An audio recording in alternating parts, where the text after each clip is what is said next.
Are you serious? Halibut and a ray at the same time? That's amazing. You ever see that before? Not me. Is that a keeper though? I'm not sure. No. That's a small. No, it's a little small guy, but That's a nice one. Nice. I'll let you get him back in there. Nice. Well done.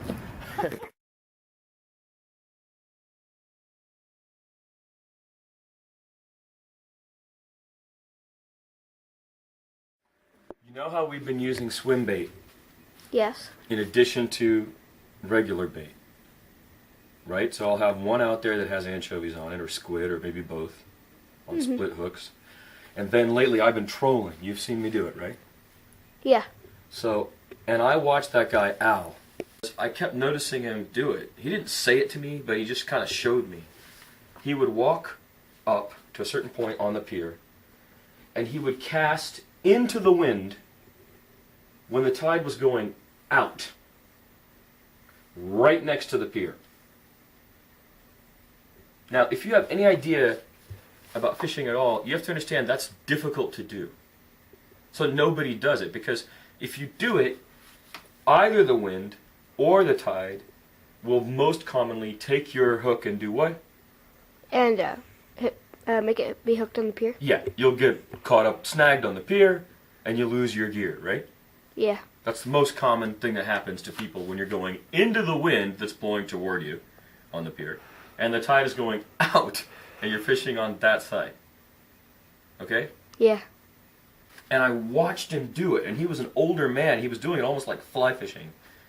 He was popping it right into the wind as close as he could. As soon as it dropped, he was bending over the edge, because that's the only way to do it. Otherwise, if you stand like this, it will go under. You have to literally stand over and stick the thing way out there in order to pull it along and not have it get onto the pier. Do you understand what I'm saying? Yes. So that is a swim bait. In this case, it's brown with blue, green with flecks, a white head, and a jeweled eye. Okay? And I've been using this for a couple of weeks, and several things we learned. One of them is that, okay, and I've been trying to do it all different ways. I've been walking up and trolling, and I've been trying to do what Al did, but I never was really very successful. But then I started to get successful. I started to learn how to do it because I had time to do it. So then, I've been using this. Adrian shows up with two that have a white body.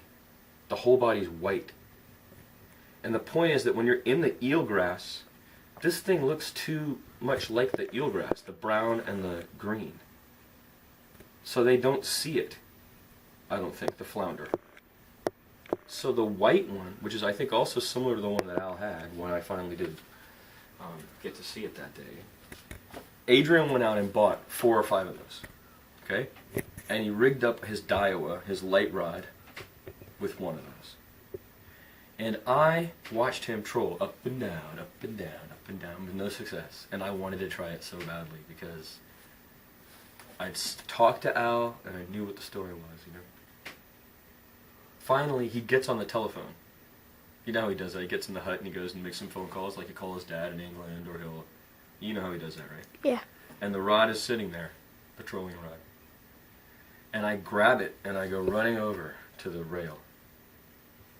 And in a perfect cast, I throw it into the wind, straight as far as I can, as near to the pier as I possibly can. It hits the water, starts to rush toward the pier. I lean over, and I start reeling it in slowly, and I'm doing it really slowly. So the point of this is to make this lure crawl through the grass, the eelgrass. The eelgrass is there, you're trying to make it crawl through, so you're dragging it through the eelgrass, is the idea, okay? And I have it dragging through the thing, and suddenly I go, first cast. Ocean. First cast. And I realize, oh my God, I have a fish, I have a fish. And I go, no, no, no, I'm not snagged, I think I got one, I think I got one. And he comes over, and we look down, and it's a halibut this big. So I pull it up, and it is the first halibut keeper halibut that I've ever had online. And the line is bent, but I let it go a little, and I brought it back in, and I look at him, and I go, should I let it run? And he goes, no, no, no, I think we can get it. Oh my God, you got it, you got you got a halibut. And we're staring at it, and it flips its tail, and breaks on the edge of the net, and goes and takes off.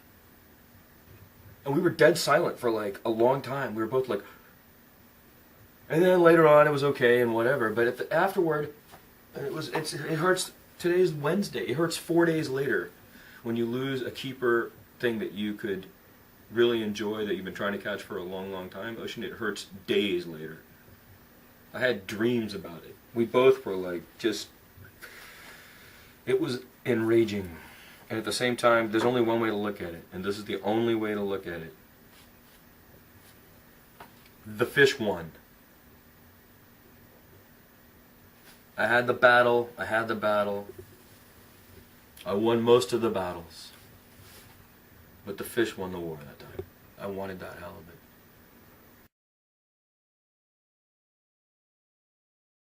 Thank you so much. Thank you so much. This right here. This right here, that's the belly. That's the belly of that guy's in frame. Yeah, you're taking video, right? Yeah, is it all nice. in there? Yeah, beautiful fish, man. What do you think? Pretty good, right? What did we say his length was? 24. So 2-footer exactly, 2 inches legal. Yeah! Woohoo! We're eating you, brother. I'm sorry. All right, hold on. Let me get my I understand what you're talking about, but